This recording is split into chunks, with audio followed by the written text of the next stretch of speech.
Bismillahirrahmanirrahim. Assalamualaikum warahmatullahi wabarakatuh. Rabbi shrah li Waalaikumsalam warahmatullahi wabarakatuh. sadri. Bismillahirrahmanirrahim. Ayyadina nashkurullaha azza wa jalla illadzi qad wahabana ni'aman katsirah. Ana Muhammad Alam Ridwan ZMS. Biro isatallah ayya naftatihu hadza baramija bi qiraatil basmalah. Bismillahirrahmanirrahim. Mohon izin, saya Muhammad Alam Ridwan sebagai moderator pada diskusi kelompok 1. Mohon izin, saya akan memperkenalkan diri dan teman-teman dari kelompok 1. Sebelumnya saya akan membagikan layar terlebih dahulu.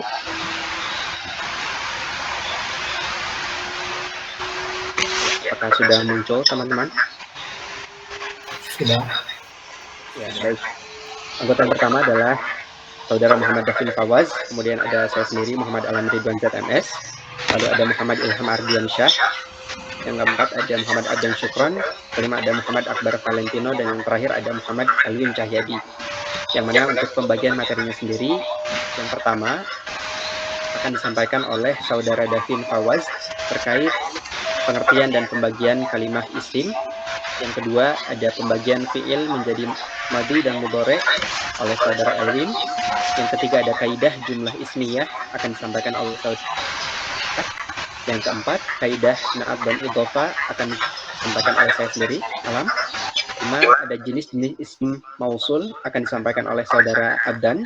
Dan yang terakhir ada perubahan i'rab suatu kalimat yang menjadi objek suatu fiil akan disampaikan oleh Saudara Akbar Valentino.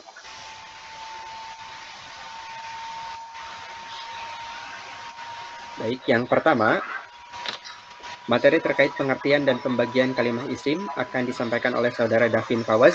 Waktu dan layar saya persilahkan. Baik, terima kasih. Bismillahirrahmanirrahim. Izinkan saya untuk memaparkan materi terkait pengertian isim dan pembagian. Yang pertama, kita mulai dari pengertian. Isim, al-ismi, ataupun dalam ilmu nahwu diartikan sebagai berikut. Al-ismu huwa kalimatun dallat ala magnan fi nafsaha walam tukron biroman wadoan. Artinya isim adalah kata yang menunjukkan pada makna tersendiri dan tidak disertai dengan status waktu. Dari pengertian yang tadi saya jelaskan, setidaknya ada 3 poin pokok yang harus kita pahami, dan ini termasuk penting. Pertama, isim merupakan kalimah karena kalimah itu ada 3, yaitu isim, fiil, dan haraf. Yang kedua, isim menunjukkan pada makna tersendiri. Hal ini menjadi pembeda dengan haraf yang tidak memiliki makna tersendiri. Ketiga, isim tidak disertai status waktu. Hal ini menjadi pembeda dengan fiil yang harus selalu ada status waktunya. Yang kedua, ciri-ciri isim. Adanya tanwin. Contoh, rojalun. Kalimah rojalun merupakan isim. Cirinya dibaca tanwin pada harakat akhirnya. Setiap kalimah yang harakat akhirnya dibaca tanwin. Adanya alif lam. Contohnya al-maliku. Kalimah al-maliku merupakan isim. Cirinya diawali dengan alif lam. Setiap kalimah yang diawali oleh alif lam, maka itu adalah isim. Didahului oleh huruf jar. Contohnya alal ardi. Kalimah al ardi merupakan isim. Cirinya masuki haraf jar al. Haraf jar merupakan haraf yang bisa memasuki kalimah isim. Kenapa dinamakan haraf jar?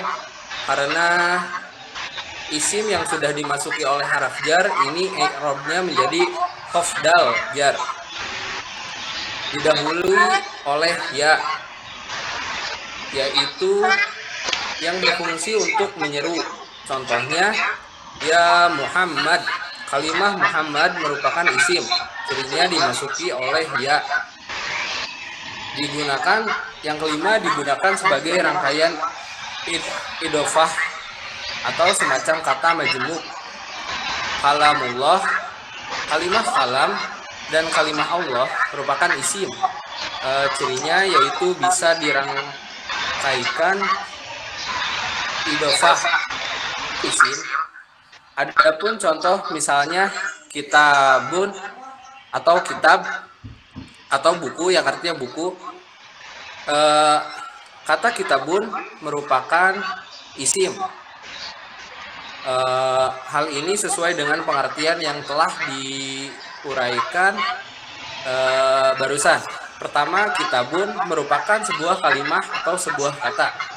Kedua, kitab sudah memiliki arti tersendiri, yaitu buku. Dia memiliki arti apabila belum menempel dengan kalimat lain. Contoh haraf, misalnya lam. Lam itu sendiri belum memiliki arti dan baru punya arti bila sudah menempel dengan kalimat lain. Bila sudah menempel dengan kalimat lain, baru akan bisa diketahui apakah artinya, karena seperti hendaknya, milik, maka dan lain-lain. Kalau hanya lam saja itu bingung mau diartikan menjadi apa gitu. Dan ketiga, kitabun tidak memerlukan status waktu, karena status waktu hanya cocok untuk fiil, yaitu kata kerja. Status waktu itu ada 3, yaitu yang berarti akan, sedang, dan telah. Itu contoh dari kata kerja mungkin ya. Coba saja kita masukkan status waktu pada buku yang merupakan isim. Misalnya sedang buku ataupun akan buku. Karena status waktu hanya cocok untuk sesuatu yang merupakan fiil ataupun kata kerja. Misalnya sedang memukul, akan memukul, atau telah memukul. Mungkin demikian pembahasan yang bisa dapat saya sampaikan. Kurang dan lebihnya mohon dimaklumi. Terima kasih. Wassalamualaikum warahmatullahi wabarakatuh. Waalaikumsalam warahmatullahi wabarakatuh. Terima kasih kepada saudara Davin. Kita lanjut ke materi yang kedua, yaitu pembagian fiil menjadi madhi dan mudhari yang akan disampaikan oleh saudara Elwin Cahyadi. Waktu dan layar saya persilahkan.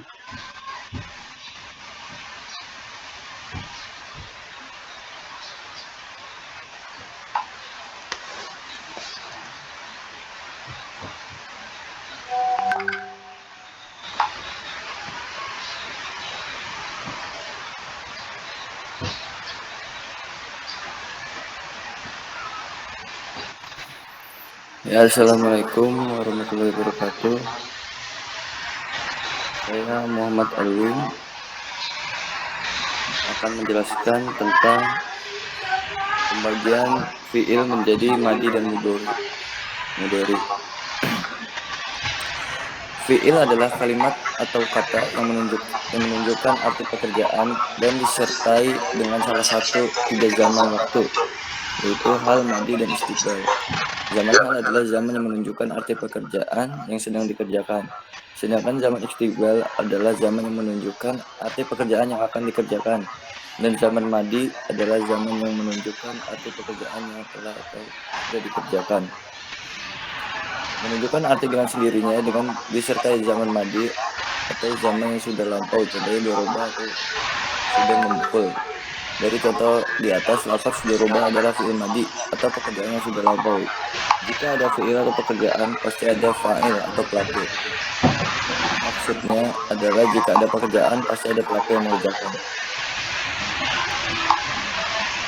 Ciri-ciri fi'il madhi yaitu: pertama, huruf akhiran berharokat fathah, dhakhirah atau jelas maupun muqaddarah atau dikira-kirakan.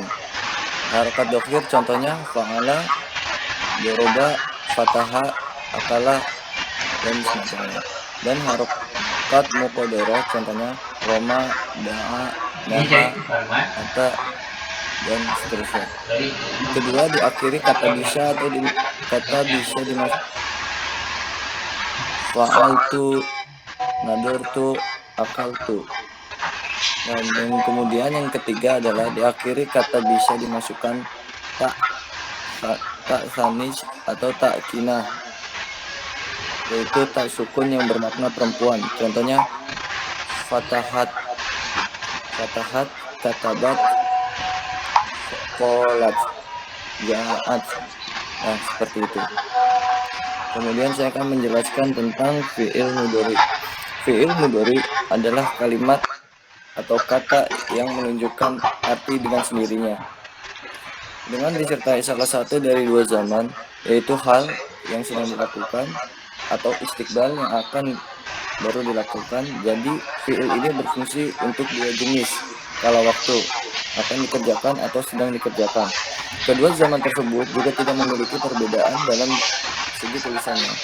Contohnya yaitu yansuru, Zaidun yansuru amron, yang artinya Zaid akan atau sedang menolong Amar.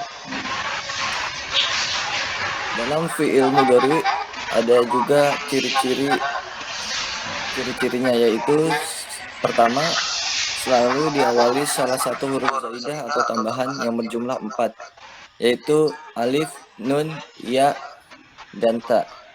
Contohnya yaitu la yusminu wa la yughni min ju', atau la tasma'u fiha laghiya. Yang kedua yaitu dapat diawali oleh amil nasab, atau yang bisa kita sebut kata yang menyebabkan fi'il huruf akhirnya berharokat fathah. Amil nasab itu seperti an, lan, kaya, izan, dan sebagainya.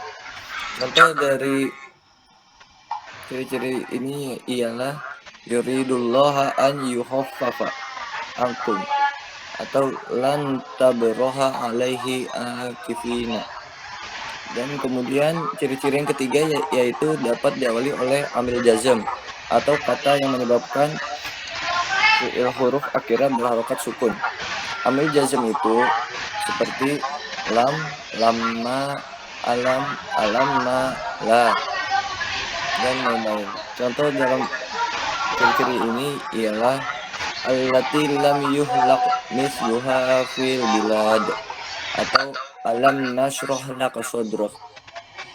Mungkin itu saja yang dapat saya paparkan dari fi'il madi dan mudhari selebih. Selanjutnya saya serahkan kepada Alam. Terima kasih. Baik. Wassalamualaikum warahmatullahi wabarakatuh. Waalaikumsalam warahmatullahi wabarakatuh. Terima kasih kepada saudara Elwin yang sudah memaparkan materi kedua. Selanjutnya kita berlanjut ke materi ketiga, yaitu terkait kaidah jumlah ismiyah yang akan disampaikan oleh saudara Ilham Ardiansyah. Waktu dan layar saya persilahkan.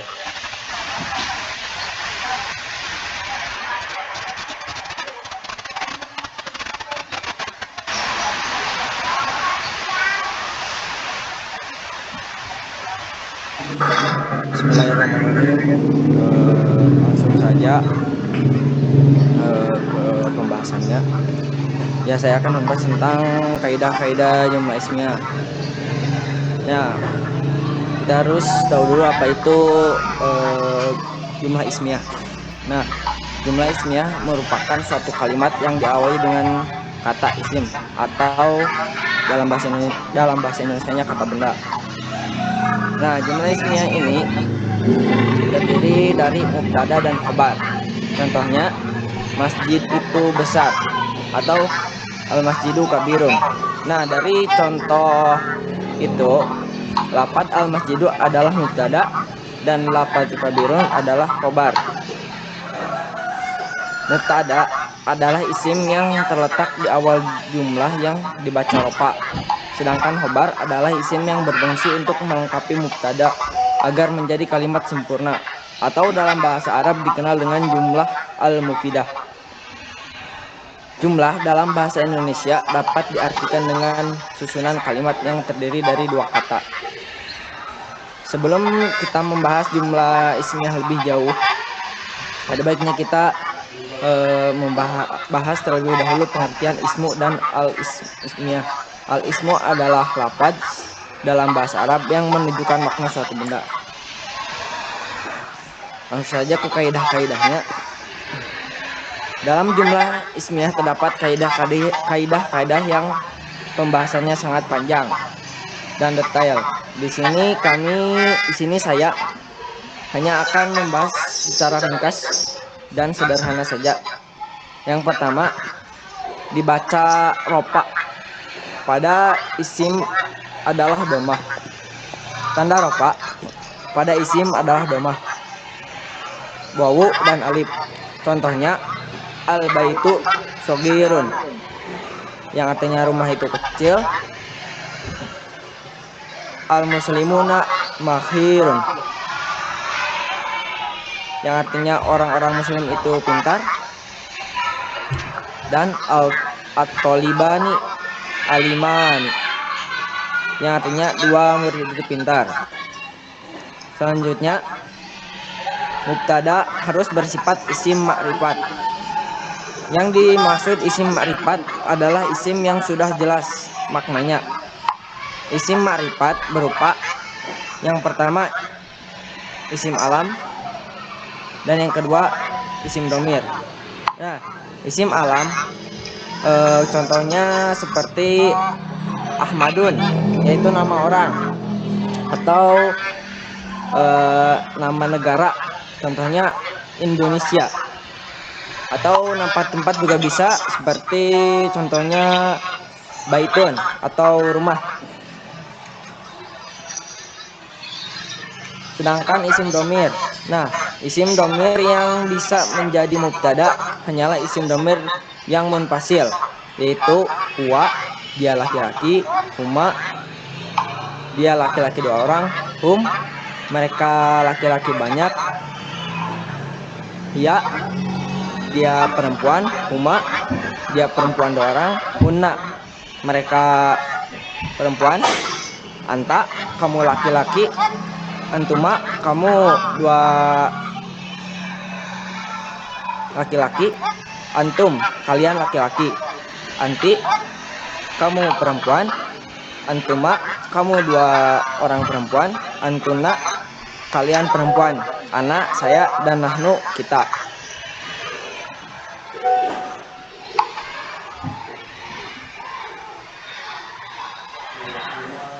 Contohnya seperti wawilun, yang artinya dia laki-laki yang sangat tinggi, dia laki-laki itu 1 orang yang tinggi. Atau anta mudarisun, yang artinya kamu guru laki-laki. Dan yang terakhir ada isim yang kemasukan al, contohnya al-faslu jamilun, yang artinya kelas itu indah. Mungkin sekian yang dapat saya sampaikan, kurang lebihnya mohon dimaafkan. Assalamualaikum warahmatullahi wabarakatuh. Warahmatullahi wabarakatuh. Terima kasih kepada saudara Ilham Ardiansyah yang sudah menyampaikan materi ketiga terkait kaidah jumlah ismiyah. Selanjutnya kita beranjak ke materi keempat, yaitu kaidah na'at dan idhofah yang akan disampaikan oleh saya sendiri. Baik, saya akan menjelaskan secara ringkas terkait materi na'at dan idhofah. Dimulai dari na'at sendiri. Na'at secara bahasa berarti sifat atau isim. Na'at adalah pasangan dari man'ut dalam kalimat bahasa Arab. Na'at selalu mengikuti man'utnya dalam hal i'rabnya. Sementara man'ut adalah kata yang disifati. Fungsi na'at adalah untuk memperjelas gambaran keadaan yang berhubungan dengan isim itu sendiri. Salah satu contoh kalimatnya adalah ja'atin midun mujtahid. Di mana man'utnya? Man'ut atau yang disifatinya adalah seorang siswa atau atil nidu. Kemudian al-mujtahid adalah na'atnya atau sifatnya, yaitu rajin. Selanjutnya terdapat ketentuan dari na'at dan man'ut. Ada 4. Yang pertama adalah harus memiliki i'rab yang sama, yang mana bila man'utnya marfu maka na'atnya juga harus marfu. Ketentuan yang kedua adalah memiliki gender yang sama. Apa artinya? Jika man'utnya adalah mu'annats, maka na'atnya juga harus mu'annats, seperti itu. Kemudian yang ketiga, ketentuan yang ketiga adalah memiliki adad atau jumlah yang sama. Maksudnya apa? Ini bisa disesuaikan jumlah pelakunya. Artinya kalau mufrad atau satu, mutsanna itu dua, dan jama itu lebih dari satu atau banyak. Selanjutnya adalah harus memiliki ma'rifat dan nakirah yang sama. Ma'rifat itu apa? Ma'rifat itu sesuatu atau sifat yang dikhususkan kepada objek tertentu. Sedangkan kalau nakirah itu sifat umum yang tidak merujuk pada kekhususan atau sesuatu tertentu. Selanjutnya adalah idhofah. Idhofah adalah penyandaran, bersandar gitu, suatu kalimat isim kepada kalimat lain untuk menunjukkan kepada pengertian yang lebih khusus.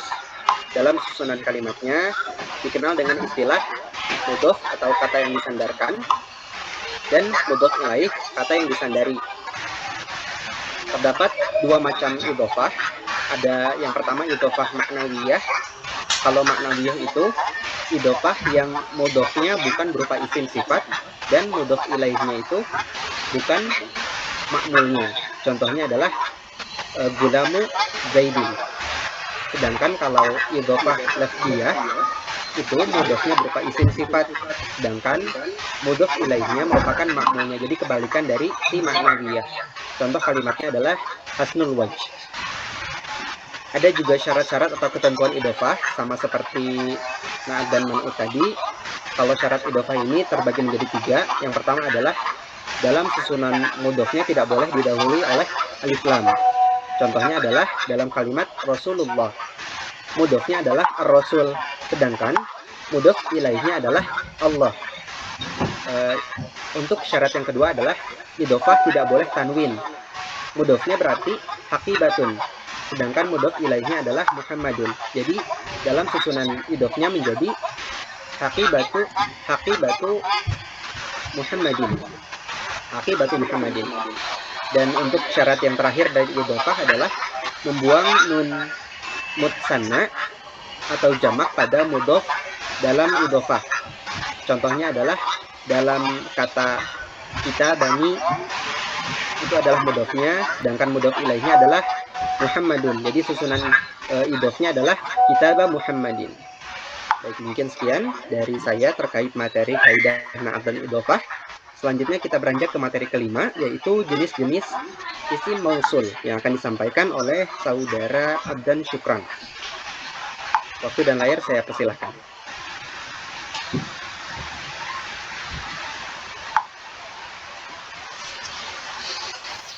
Baik, terima kasih.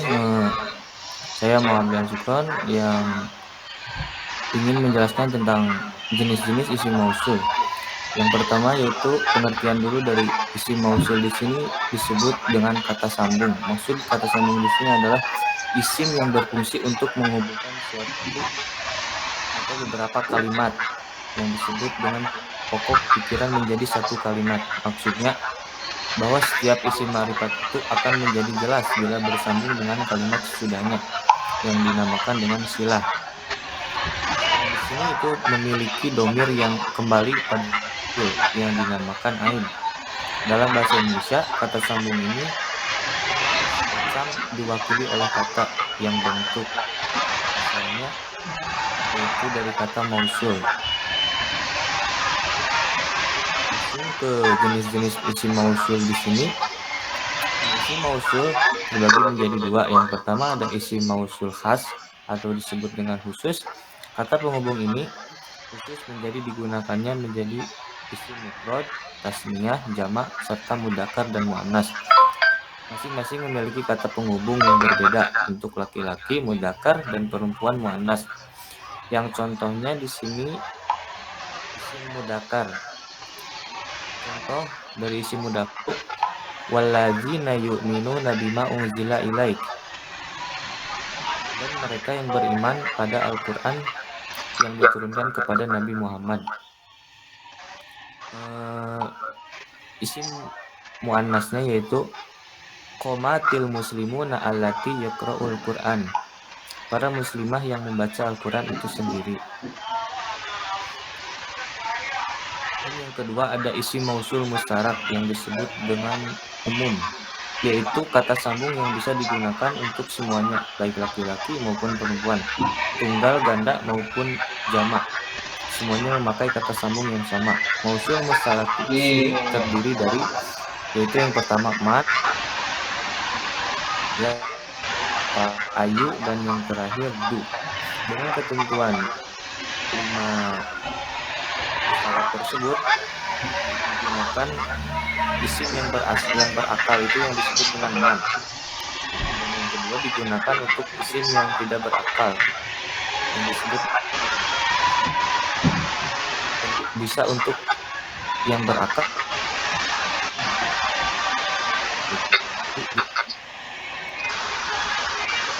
Mungkin cukup sekian yang bisa saya sampaikan. Mohon maaf bila ada kesalahan. Assalamualaikum warahmatullahi wabarakatuh. Waalaikumsalam warahmatullahi wabarakatuh. Terima kasih pada saudara Abdan yang sudah menyampaikan materi terkait jenis-jenis isim mausul. Kita beranjak ke materi terakhir, pemungkas. Ini merupakan materi terkait perubahan i'rab suatu kalimat yang menjadi objek suatu fi'il. Baik, terima kasih Kang Alam. Saya Akbar, saya akan menjelaskan mengenai perubahan i'rab suatu kalimat menjadi objek suatu fi'il.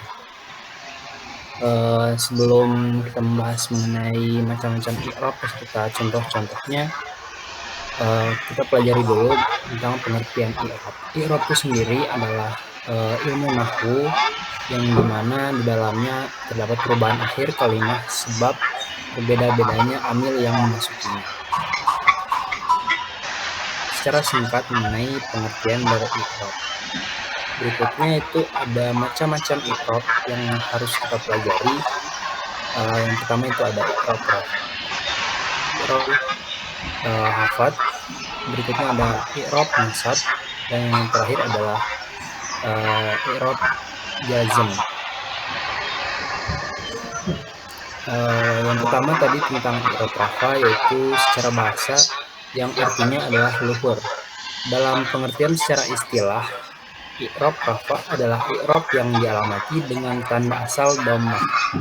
Kalimat yang menduduki i'rab rafa disebut sebagai marfu atau yang dirafa'kan, baik itu isim maupun fi'il. Contoh i'rab rafa: Zaid yakum atau Zaid berdiri. Terus yang berikutnya itu i'rab secara bahasa nasab berarti istiqomah, yaitu tegak lurus dan seimbang. Sedangkan pengertian i'rab nasab secara istilah adalah i'rab yang diamati dengan tanda asal fathah. Kalimat yang menduduki kedudukan nasab disebut mansub atau yang dinasabkan, baik itu pada isim maupun fi'il. Berikutnya adalah i'rab jar atau hafad. Jar atau hafad secara bahasa adalah at-tasaful atau bawah dan rendah. Secara istilah, i'rab jar atau i'rab hafad adalah i'rab yang dialamati dengan tanda asal kasrah suatu kalimat yang menduduki kedudukan jar disebut majrur atau dijarkan dan hanya masuk pada isim. Contoh dari i'rab jar atau hafad adalah marartu, papasan dengan Zain. Berikutnya i'rab jazm. Jazm secara bahasa adalah al-qatuh atau terputus. Secara istilah, i'rab jazm adalah i'rab yang dialamati dengan tanda asal kasrah serta kalimat yang berkedudukan jazm disebut majzum atau dijazmkan yang hanya khusus pada fi'il saja. Oke, mungkin itu ya mengenai penjelasan singkat tentang perubahan suatu kalimat menjadi objek suatu fi'il. Waktu dan tempat saya kembalikan kepada moderator. Terima kasih. Baik, terima kasih pada saudara Akbar yang sudah menyampaikan materi terakhir terkait bab 6, yaitu perubahan i'rab suatu kalimat yang menjadi objek suatu fi'il. Baik, alhamdulillahirrahmanirrahim. Satu persatu materi sudah disampaikan oleh teman-teman kelompok 1. La nahtatimu hadal hadis bi qiraatil hamdallah. Alhamdulillahirabbil alamin. Natlabu afa minkum ala kulli qatayatil innal insan ila liqa wa qa'atin akhar ihdinas siratal mustaqim. Wassalamualaikum warahmatullahi wabarakatuh.